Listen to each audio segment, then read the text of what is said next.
Qué bueno volver otra vez a reencontrarnos y hablar de un tema, hermano, que yo creo que es de primer orden en la vida cristiana. No solamente para nuestra paz, no solamente para nuestra tranquilidad, sino también para nuestra madurez como cristianos. Nosotros no vamos a poder crecer espiritualmente, amados hermanos. No podremos crecer espiritualmente si no aprendemos a pensar. Sobre todo a pensar como cristianos, porque el proceso correcto de pensamiento es vital para nosotros como creyentes en todas y cada una de las áreas de nuestra vida espiritual. Recuerden, hermanos, que el caminar con Dios se encuentra íntimamente conectado con nuestra vida de pensamiento.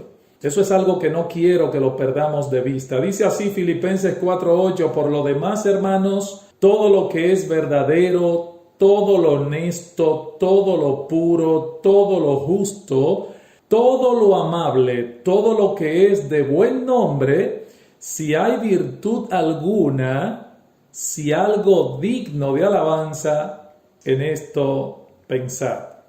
¿En qué solemos pensar nosotros? ¿Cuáles son los pensamientos que cultivamos en nuestras mentes? ¿Cuáles son aquellos pensamientos que nosotros permitimos que reposen en nuestro intelecto? Hoy, hermanos, después de ver el papel tan importante que juegan los pensamientos en la vida humana y más particularmente en la vida cristiana, nosotros vamos a considerar el texto en sí de Filipenses 4:8. Recuerden que dábamos 4 razones por las que este tema es importante, y aquellos que no la saben o que no la recuerdan, les invito a que en mi canal de YouTube entren y busquen el control de los pensamientos, primera parte, y lo van a ver o lo van a escuchar allí. Bien, les recomiendo esa primera parte de esta serie. Ok, vamos a hablar del control de los pensamientos en sí. Pablo nos está diciendo en este pasaje de Filipenses 4:8, donde estoy basando mi serie, que hay algunas cosas en las que debemos pensar. Y, por supuesto, eso nos dice o nos está diciendo de manera implícita que hay otras cosas en las que no debemos pensar. Pablo está enseñando aquí que hay cosas en las que debemos pensar. Y por consiguiente nos está diciendo que hay otras en las que no debemos pensar. Y no se trata de algo opcional, ni tampoco de algo que debemos hacer en ciertos momentos, como por ejemplo cuando estamos en la iglesia, ¿no? En el culto, o cuando estamos haciendo nuestro devocional personal, o leyendo la escritura. No, hermanos, Pablo nos está dando aquí un mandato que se encuentra en tiempo presente y que por lo tanto podemos traducir de la siguiente manera: en esto, o sea, en todo lo verdadero, todo lo justo, todo lo puro, en esto continuamente pensar. Esa es la idea.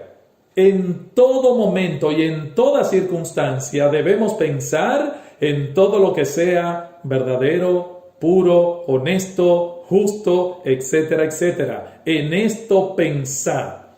Y hermanos, hay una pregunta que me estuve haciendo y que se la hago a ustedes también, abordando un pasaje como este de Filipenses 4:8.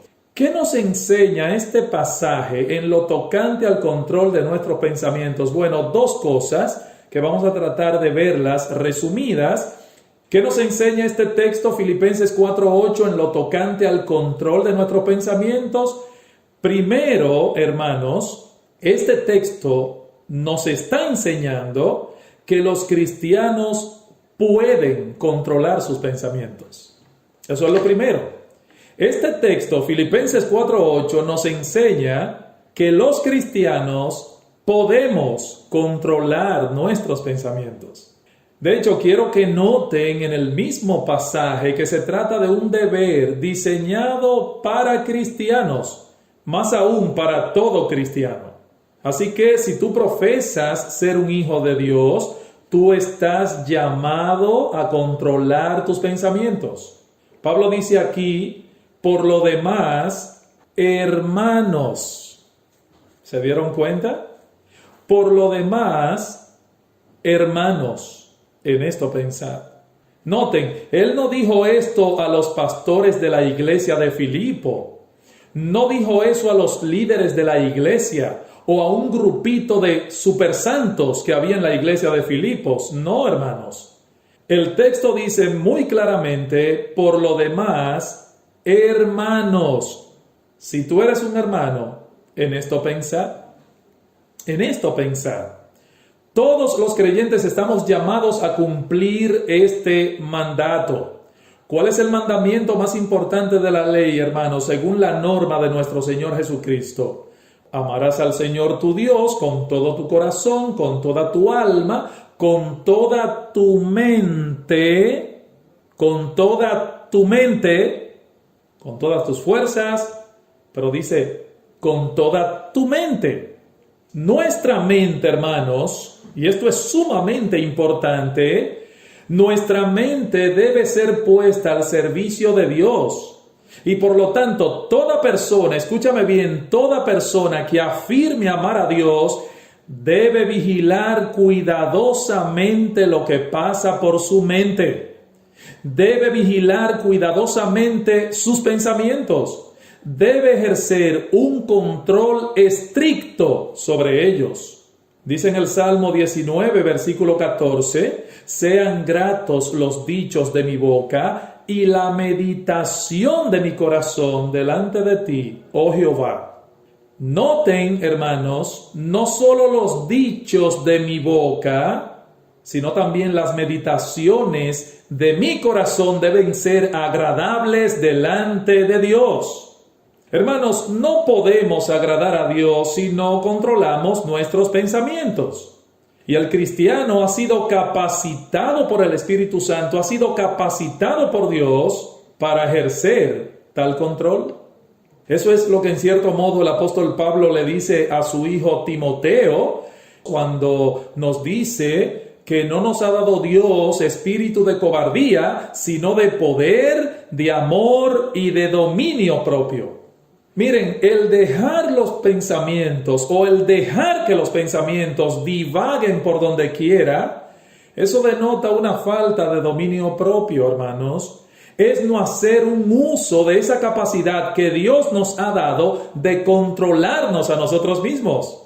Y recuerden que el dominio propio es parte del fruto del Espíritu, según Gálatas capítulo 5, versículo 22 al 23.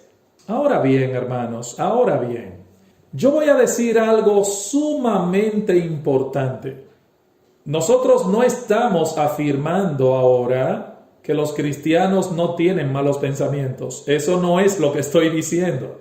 O que no tenemos problemas con los malos pensamientos. No.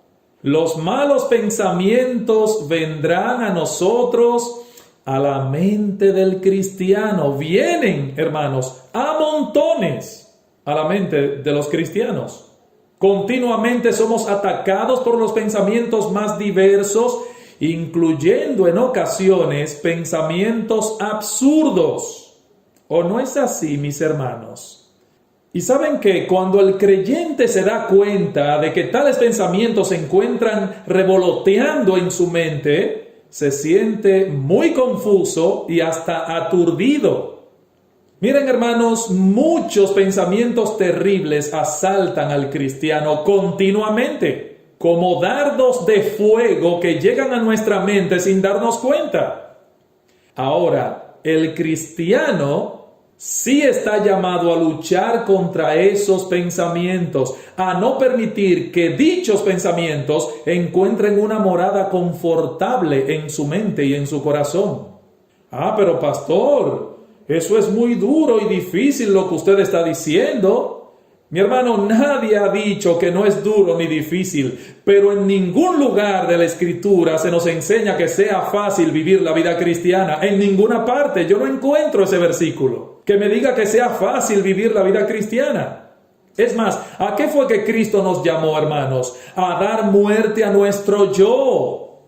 Si alguno quiere venir en pos de mí, niéguese a sí mismo. Tome su cruz y sígame. Eso es fácil. No es fácil negarnos a nosotros mismos. Sin embargo, ese es el llamado de Cristo. Y ese negarnos a nosotros mismos incluye, sin duda alguna, hermanos, el negarnos a aquellos pensamientos que son contrarios a la voluntad de Dios. Pero tampoco debemos olvidar que el mismo Cristo dijo también que su yugo era fácil y que su carga es ligera. Él nos pide, hermanos, que controlemos nuestros pensamientos. Claro que sí, Él lo pide. No podemos impedir que lleguen a nosotros, pero sí podemos impedir que encuentren una morada confortable en nuestra mente y en nuestro corazón. Pero hermanos, el mismo Cristo nos ha dado la gracia de su Espíritu. ¿Para qué? Para que podamos obedecerle en esto, para que podamos librar esa batalla, como les voy a enseñar a lo largo de esta serie. Él no nos ha llamado a la guerra, hermanos, o nos ha enviado a la guerra sin provisiones. No. Él no nos ha enviado a la lucha sin armamentos. No, hermanos. Él nos ha capacitado para defendernos, incluso para avanzar, a pesar de todas las dificultades que rodean la vida cristiana. Así que si tú eres cristiano, tú debes y puedes controlar tus pensamientos. Tú eres cristiano. Bueno, mi hermano, mi hermana, tú puedes y debes controlar tus pensamientos. Ahora, este texto nos enseña algo más también, que ese control debe ser ejercido utilizando como norma de evaluación los principios contenidos en las Escrituras. Este texto, repito, hermano, nos enseña también que ese control del que estamos hablando debe ser ejercido usando como norma de evaluación los principios contenidos en la palabra de Dios, en la Escritura, en la Biblia.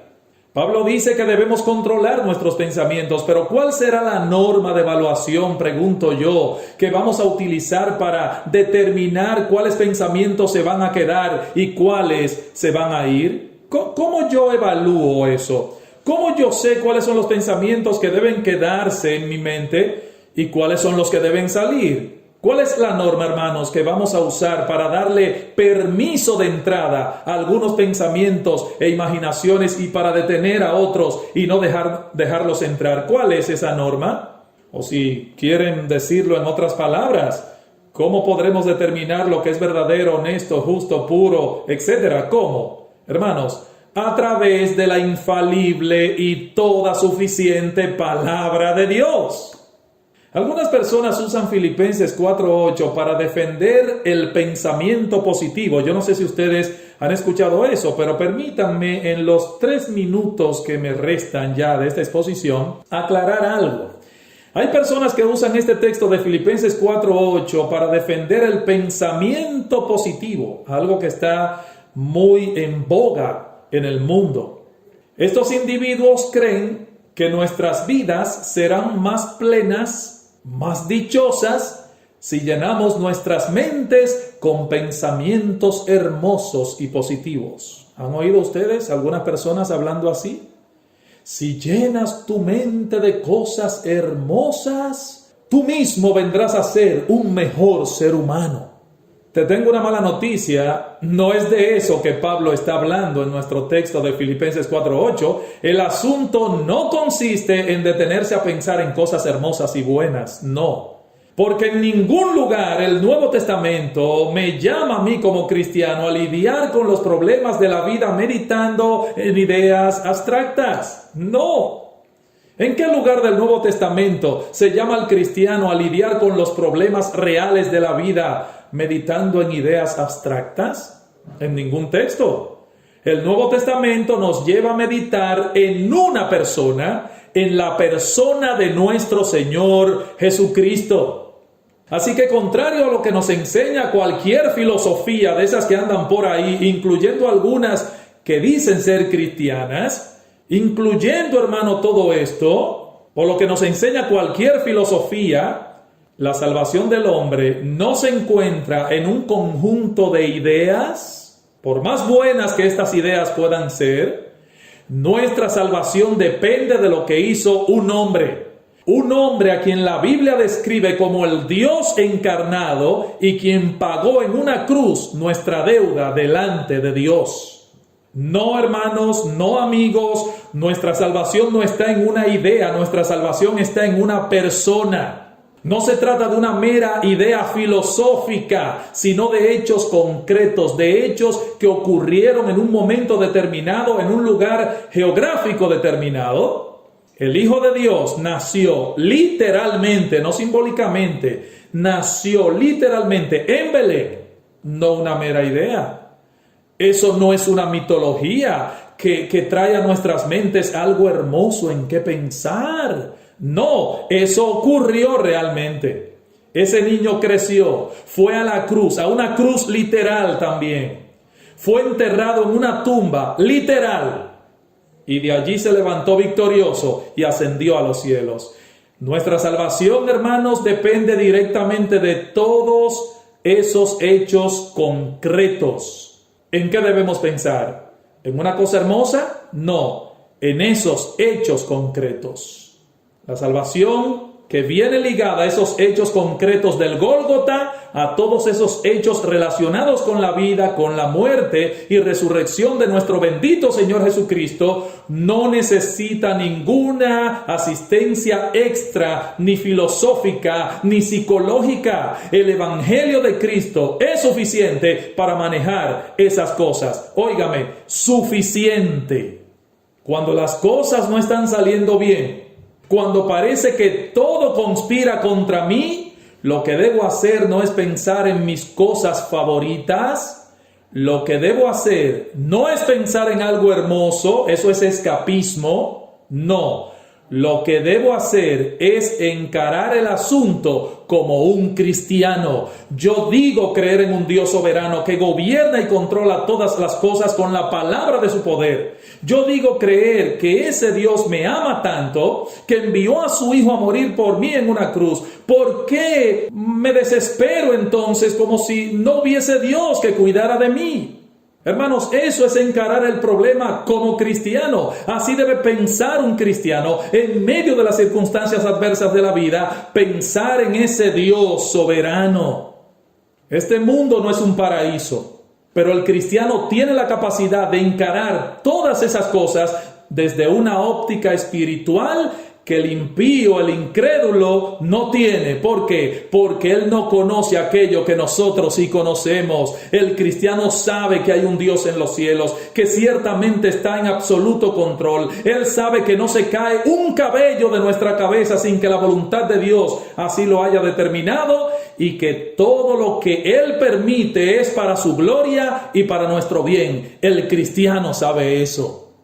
Cuando Pablo dice en Filipenses 4:8 que debemos pensar en todo lo que es verdadero, honesto, puro, etc., lo que está diciendo realmente es que nuestro proceso de pensamiento y todas nuestras acciones deben ser gobernadas y controladas por el Evangelio. Es el Evangelio lo que nos ayudará a determinar lo que es verdadero, honesto, puro, justo, y en eso debemos pensar. Todo lo que sea contrario a la naturaleza de ese evangelio no es alimento apropiado para nuestra mente. Punto. No tengo tiempo, hermanos, para detenerme más a considerar todos y cada uno de los adjetivos que aparecen aquí en este pasaje, pero en la próxima vamos a desempacar todavía más Filipenses 4:8. Mientras tanto, hermanos amados, es mi oración que estas cosas sean grabadas en vuestros corazones con cincel de diamante, y que el Señor nos ayude a utilizar un filtro correcto que sea la palabra de Dios para pensar en todo lo honesto, lo puro, lo justo, lo amable y lo que sea de buen nombre. Que el Señor nos bendiga.